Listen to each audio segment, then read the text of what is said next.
Hi guys! Good morning everyone! Ang script ni Trillanes at kasinungalingan ni Madriaga. Booking to the max. To the max. Wala namang ibang scriptwriter niyan dito sa mga kasinungalingan ni Madriaga, kundi si Trillanes. Ito'y sinabi na po ng attorney ni Madriaga. Sa kanyang interview, inamin niya, nagpupunta ron sa kulungan si Trillanes. At nandun pa nga, pwedeng i-verify daw sa logbook doon sa kulungan. Naglalag daw si Trillanes doon. Nagpupunta rin doon si De Lima. Sabi, ba't nagpupunta si Trillanes doon? Sabi, wala, curious lang daw siya kay Madriaga. Gusto lang niya itong makilala. Pero alam na natin yung gawain ni Trillanes. Mayroon ng babae, 'di ba, sa video na isiniwalat yung ginagawa niya. Gagawa ng script, tapos parang parang pag-i-examine pa yung yung tanim witness eh. Mina-practice pa ni Trillanes yun eh. Yun yung kwento dun sa video ng babae. Napanood nyo ba yon? Kaya etong script na ito, walang duda kay Trillanes po yan. At bistado po ng attorney ni VP Sara na si Paulo Panelo. Ewan ko kung anak ito ni Secretary Panelo. Excuse. At dito po, nako, ang dating Pangulo Gloria Macapagal Arroyo, may birada naman sa mga gustong mag-impeach kay Vice President Sara Duterte. Pero wag niyong mamaliitin to. Although maliit talaga si Ginang Gloria, pero yan ay small but terrible. Marami na akong nakita, anong tawag nito? Nasubaybayan ko yan. Si Gloria kung gaano katindi yan.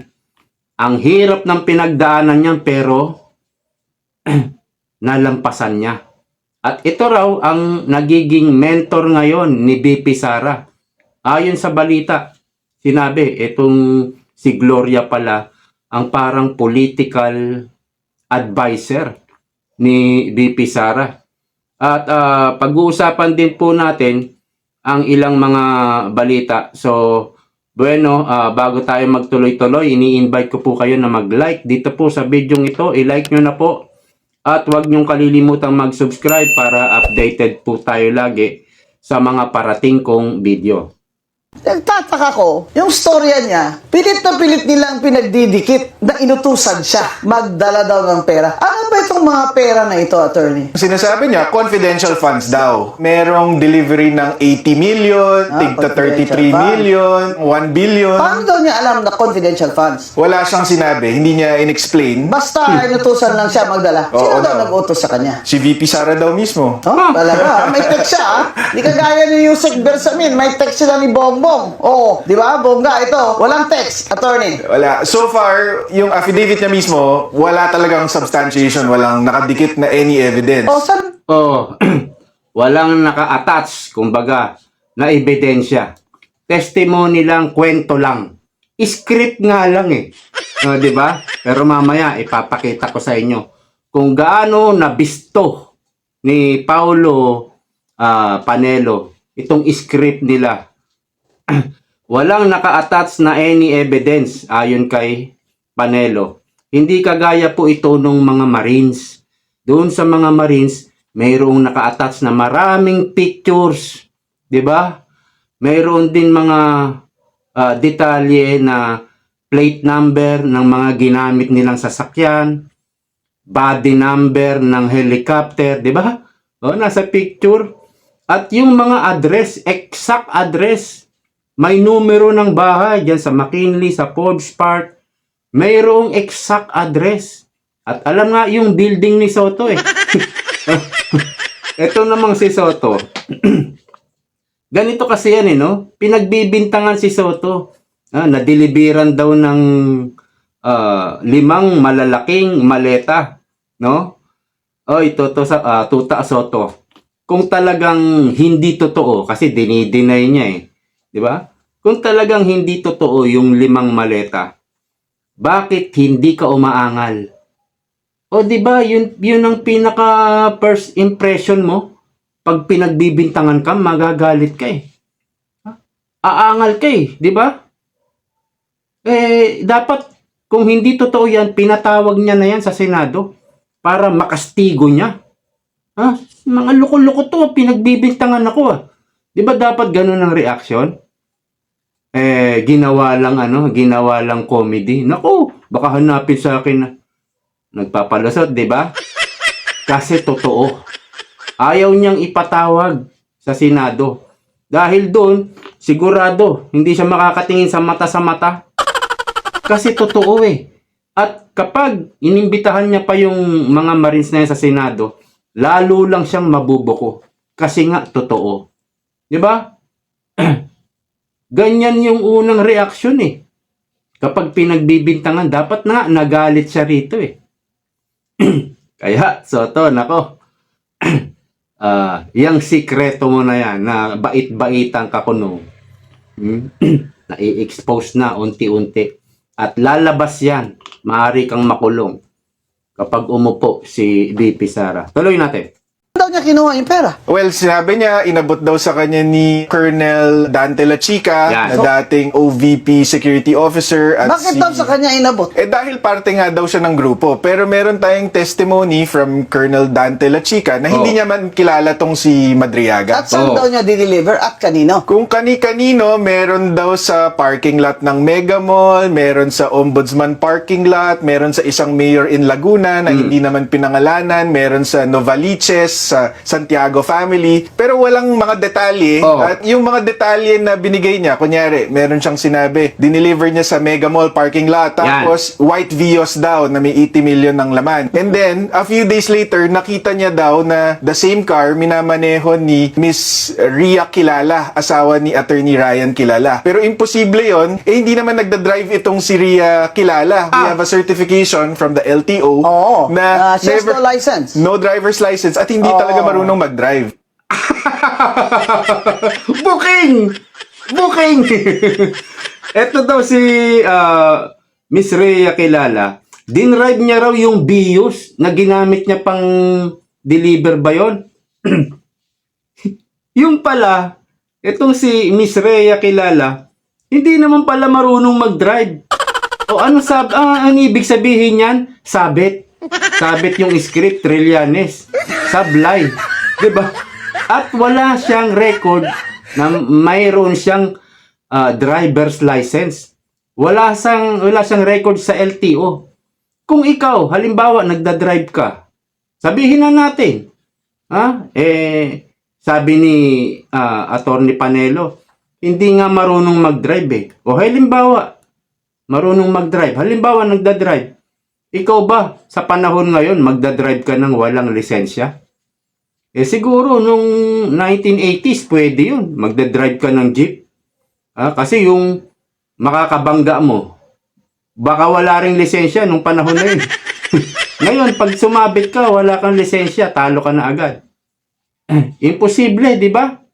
Kaya, booking, bistado itong script ni Trillanes. At yan yung pinagmamalaki nyo sa impeachment ni VP Sara.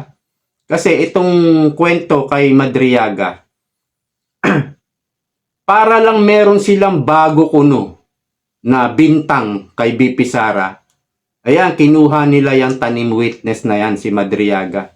Para may bago. Kasi recycle po yung mga impeachment complaint na sabi nga, hinusgahan na yan dati ng Supreme Court eh. Para lang merong bago, ayan si Madriaga. Pero, itong si Madriaga, lumabas lang ito nung nagbaba na ng hatol yung Supreme Court para may ibang kwento sa paninira nila kay VP Sara. At sabi nga ni Attorney Paulo Panelo, yung mga testimonya ni Madriaga, walang detalye. Hindi nga kagaya ng mga Marines, mayroon pang mga plate number ng sasakyan. Detalyado talaga. Kaya yung impeachment complaint kung saan kasama itong si Madriaga, wala na yan. kumbaga madali lang depensahan ng grupo ni VP Sara yan. At dito na po tayo kay Gloria Macapagal Arroyo. Eto. Sinabi niya lahat yan sa isang pop-up exhibit sa Davao City nitong Sabado, kung saan kasama rin ni VP Sara ang kanya umanong mentor at dating Pangulong Gloria Macapagal Arroyo. Oh, yan, binanggit, diba? Kung saan kasama din ni VP Sara ang kanyang mentor at dating Pangulo na si Gloria Macapagal Arroyo. Ilang beses ko na po ito naririnig na si Gloria daw ang mentor ni VP Sara. 'Di ba? Interesting, no? Kasi lumalabas po si Gloria ang parang strategic advisor ni VP Sara. Siguro marami ring nag-a-advise kay VP Sara. Pero siguro nag-a-advise din si Gloria. At alam nyo, si Gloria, believe po ako dito. Sa mga nakaabot po sa Gloria administration, napakahirap po ng dinanas niya ni Gloria. Ang tindi ng pinagdaanan niyan sa mga dilawan. No? Kasi nung nawala si Erap, dahil sa wetting money, no? Doon lang nawala si Erap Meron pa namang ibang kaso si Erap na korupsyon. Pero doon nakasentro, no? Sa wetting money. Nung nawala si Erap, pinabagsak ng mga dilawan, komunista, oligarko, media. Yan yung mga nagsabuatan dyan hanggang ngayon, magkakampi ang mga yan. Yan yung mga nagsabuatan, kaya napabagsak si Erap. Kasama rin si Tabaco nun at si Cory Aquino. At nung nawala nga si Erap, si Gloria ang pumalit dahil siya yung vice president. At doon sa pag-upo ni Gloria, kalahati o mahigit sa kalahati ng mga gabinete ni Gloria ay puro mga dilawan. Kasi nga sila yung talagang nagpabagsak kay Erap Kaya nagsiksikan ngayon yung mga dilawan sa gabinete ni Gloria. At nung panahon ni Gloria, ang dami rin korupsyon. Ang dami rin. Pero hindi kagaya na ngayon, no? Ang lalaki ng korupsyon ngayon. Ibig sabihin, yung mga dilawan na to, pinabagsak si Erap dahil kurakot daw si Erap at wetting money. Yun naman pala, nung silang umupo, mga dilawan, ganun din. Kurakot din. Kurakot din ang pinaggagawa ng dilawan. At nung kalahati na ng termino ni Gloria, siguro 10 years yata si Gloria yung termino niya Kasi nga hindi natapos ni Erap yung kanyang termino at nagkaroon uli ng eleksyon, si Gloria na naman ang nanalo. Kaya naging 10 years yung kanyang termino. Lumaban si Lacson diyan, di ba? Si Pinky Lacson. Lumaban diyan kay Gloria, talo rin Talo rin ni Gloria. 10 years yung termino ni Gloria at noong kalahati na ng ng termino ni Gloria, nag-away na sila ni Cory. At doon, nung after mag-away nila ni Cory, sinimulan na pabagsakin si Gloria. Pero maraming bumilib dyan. Small but terrible ang tawag dyan. Hindi nila napabagsak Hindi napabagsak ng dilawan si Gloria. At parang 4 na beses na impeach yang si Gloria. Meron pa yatang kudita. Hindi ako sure. At nung bumaba na si Gloria, si Noynoy ang umupo. Ang ginawa kay Gloria, dahil nga nakaaway ng nanay niya, ni Cory, parang pinaghigantihan yan ni Noynoy. Siguro ganun na rin, politika na rin, at may personal na galit, paghihigante. So, ang tindi ng dinanas niya ni Gloria kay Noynoy. Pero, kinasuhan ng maraming kaso yata si Gloria hanggang sa napakulong. Pero napunta sa hospital arrest. Gumimik siguro si Gloria, nagpalagay ng ano rito. At sabi ng mga doktor, lalagyan daw ng 4 na bakal dito. Pero ngayon, okay naman, di ba? Parang wala naman bakal sa leeg. Di ba? Kaya, bilib ako dyan. No? Kung ito ang mentor ni BP Sara, may laban si BP Sara. Yan po yung sinasabi ko. May laban si BP Sara. Kasi, ito po yung ginawa ng Noynoy Aquino, no? Si Binay, ang aga na gano'n, deklara, tatakbo siya, tatakbo. O yan, ginurgur nila Trillanes, nila Pangilinan, ni Drilon, siniraan ng siniraan. Tapos, pinakulong din, kinasuhan, pinakulong si Bong Revilla at si Jinggoy Estrada. Kung mayroong silang kasalanan, Gloria, Binay, Bong Revilla, Jinggoy, kung talagang meron silang kasalanan, okay lang. Pero wala nga tayong personal knowledge tungkol sa kung may kasalanan ba sila o hindi. Ang problema natin, meron silang agenda. Ano agenda nila? Si Bong Revilla at si Jinggoy, nagpahayag na yan ng interest na tatakbo sila sa national. Hindi lang nila alam, magtatandem yan sana si Bong at si Jinggoy. Magtatandem sana yan. Hindi pa lang nila alam kung sinong tatakbo ng presidente o vice. Maaring si Bong Revilla, vice si Jinggoy. O kaya pwede naman president si Jinggoy, vice si Bong Revilla. Yun yung mga pahayag ni Jinggoy sa kanyang mga interview. At si Binay nagpahayag na rin. Maaga pa nagpahayag. Ineliminate agad ng mga dilawan. Siniraan, kinasuhan, pinakulong. O di, wala na silang kalaban. Yun ang akala nila. Bigla nga sumulpot si Duterte.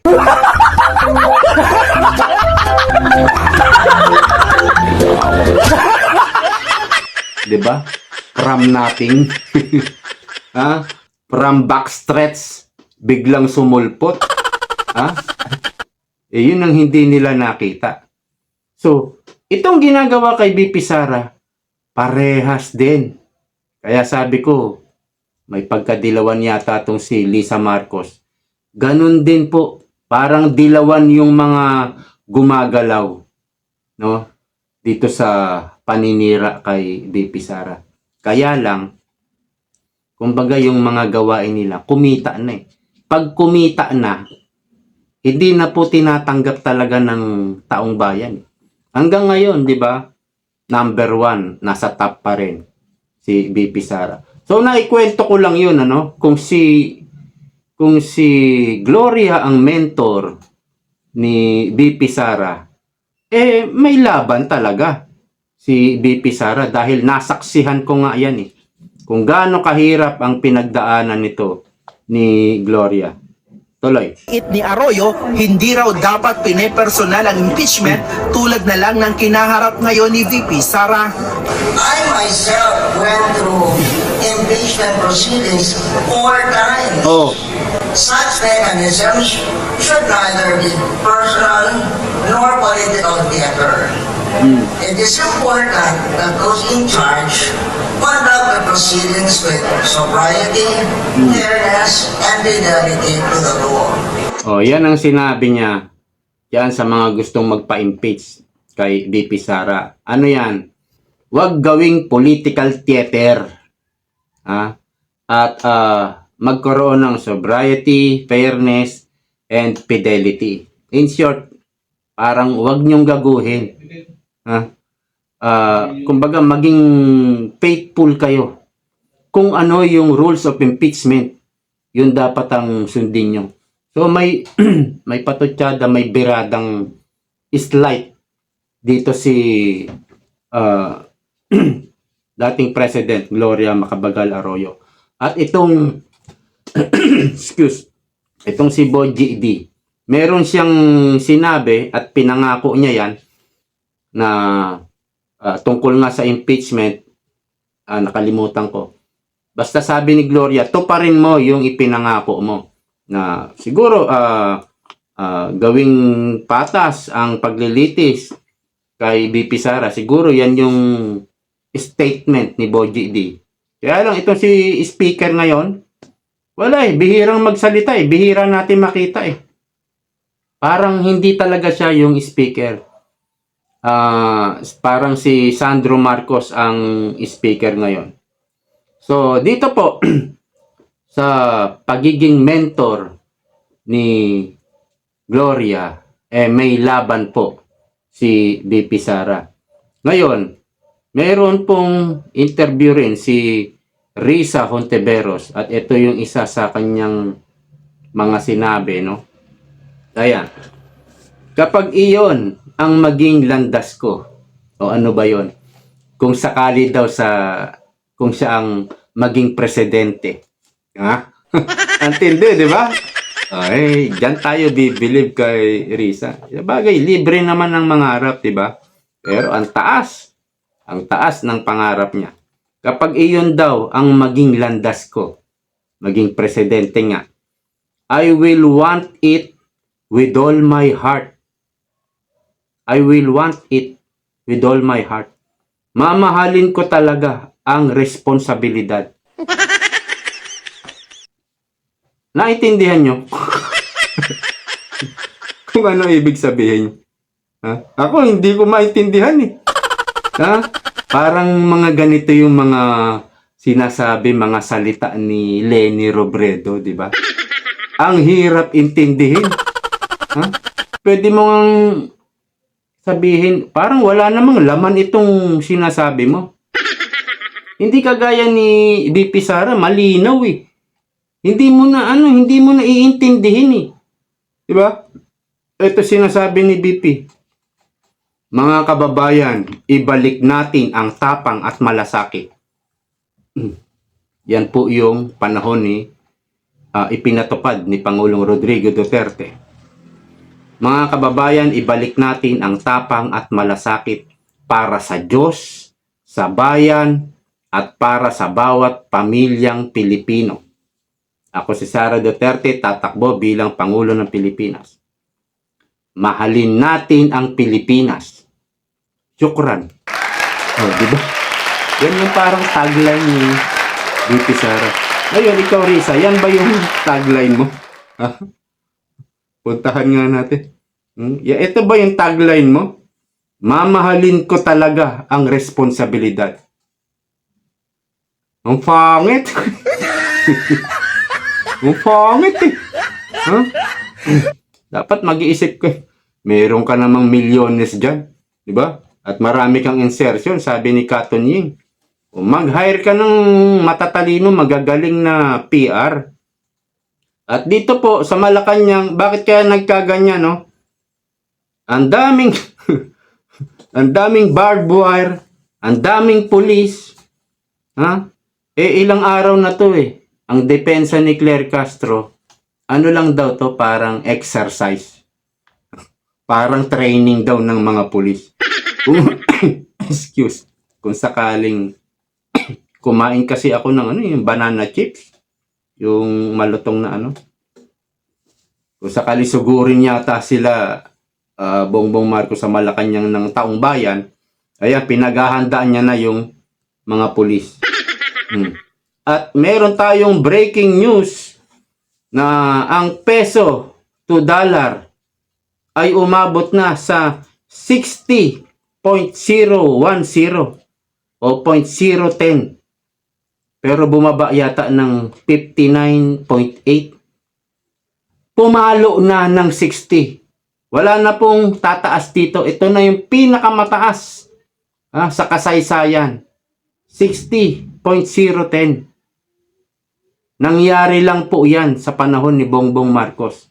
Ito yung sinasabi natin na pahayag ng BSP, Bangko Sentral ng Pilipinas, kung saan ang sabi, suko na sila, bangkarote na ang Bangko Pilipinas. Hindi na sila makakilos para malabanan ang dolyar. Wala na. At pag lumala pa ng lumala ito, tataas pa ng tataas ito. Double black eye po tayo ngayon. Mataas na dolyar, palitan ng dollar, mataas na langis. Ano ibig sabihin yan? Lahat ng bilihin tataas. Pag tumaas ang dollar, yung mga ini-import natin na kung saan dollar yung bayad natin, US dollar, ini-import natin sa US, o baka sa ibang bansa, hindi sa US, baka yung ini-import natin, baka US dollar din ang bayad. Tumaas ang dollar. Mas mataas ang babayaran dahil tumaas ang dollar. So, pagbalik ng produkto sa atin dito, mas mataas na ang presyo. Tapos may langis pa. Problema sa langis. Ito, delikado po tayo dito. Nagwo-worry po ako dahil bangag po yung presidente natin. Hindi niya kaya to. Hindi niya kayang solusyonan ito. Walang kakayahan po ang ating presidente kaya nakaka-worry to. Ngayon, dito naman sa pahayag ni Toby Chanko, eto, yung interview sa kanya. May video ito eh. Kaya lang, parang nawala yung video. Ito na lang, babasahin na lang natin. Yan. Si Sara, 1,000,000% hindi na o hindi nila maareglo. Ulitin natin. Si Sara, 1,000,000%. Ibig sabihin, ang laki ng porsyento. Exaggerated lang po yung 1,000,000%. Parang 100% hindi nila maareglo. Anong ibig sabihin ng hindi maareglo? Hindi nila masusuhulan. Yun ang ibig sabihin nun. So kung ikaw, yung may kasalanan, gusto mo bang manalo yung 1,000,000% na hindi mo maareglo? Diba hindi? No? Halimbawa, ikaw congressman, nagnakaw ka, nangurakot ka, nadeliveran ka ng maleta. Yes, yan ang tanong. Ikaw ba, kung ikaw ay may kasalanan, gusto mo bang manalo yung 1,000,000% na hindi mo kayang suhulan? Hindi mo maaareglo. Yun ang ibig sabihin nun. Hindi mo kayang areglohin si BP Sara sa pamamagitan ng suhol. Yun ang ibig sabihin. Kaya mag-iisip ngayon ang mga congressman. Mag-iisip talaga. Ngayon, kung takutin sila ng administrasyon, may kasalanan ka, nangurakot ka, nadeliveran ka ng pera, alam namin, pag hindi mo in-impeach si BP Sara, babalikan ka namin. Okay lang. Ito advice ko sa inyo, mga congressman, mga nangurakot. Okay lang. Halimbawa, ayan na. Halimbawa, hindi na impeach si BP Sara kasi hindi nyo in-impeach. Magagaling yan si Bongbong, si Martin Romualdez, si Sandro Marcos. O sige, kasuhan na yung mga yan. Balikan natin yung mga yan. Kapag nag-umpisa na, yung balik sa inyo, may nakasuhan na isa, dalawa. Ang gawin nyo, magregodon kayo sa House of Representatives. Palitan nyo speaker. Magkampi-kampi na kayo. Labanan nyo na si Bongbong Marcos. Total, eto, isa-isahin na kayo, ipapakulong. Diba? Kapag naagaw nyo na yung leadership ng Kongreso, imbestigahan mo ngayon si Martin Romualdez, si Sandro Marcos. Diba? Kaya, mag-isip-isip dito ang administrasyon. Pag inimbestigahan na nila. Ayan. Malalaman talaga. Kukunin nilang witness yung 19 o 18 Marines. Andyan si Gutesa. At si Saldico. Si Saldico, magbabayong kay Bongbong Marcos. Isama nyo sa hearing kahit Zoom. Sa Zoom lang. Oh, di ba? Oh, talagang mamumroblema. Mamumroblema yung Malacanang. O paano nila kayo gugurgurin? Nahawak nyo na yung House of Representatives. At malamang baka magrigodon din sa Senado. O paano na sila? Kahit kasuhan nila, bibilang ng taon yan bago nila mapakulong. Kung hindi man nila mapakulong lahat yan, paglipas ng 1 taon, pwede nyo nang i-impeach si Bongbong Marcos. Oo. Oh. Kaya lang, ang mangyayari dyan, patayan. Diba? Yung mga magkakampi, sila ngayon ang mag-aaway. Talagang patayan ang gagawin niya. Di nakangiti ngayon si VP Sara. Hanggang dito na lang. Maraming salamat. See you next time. Bye-bye.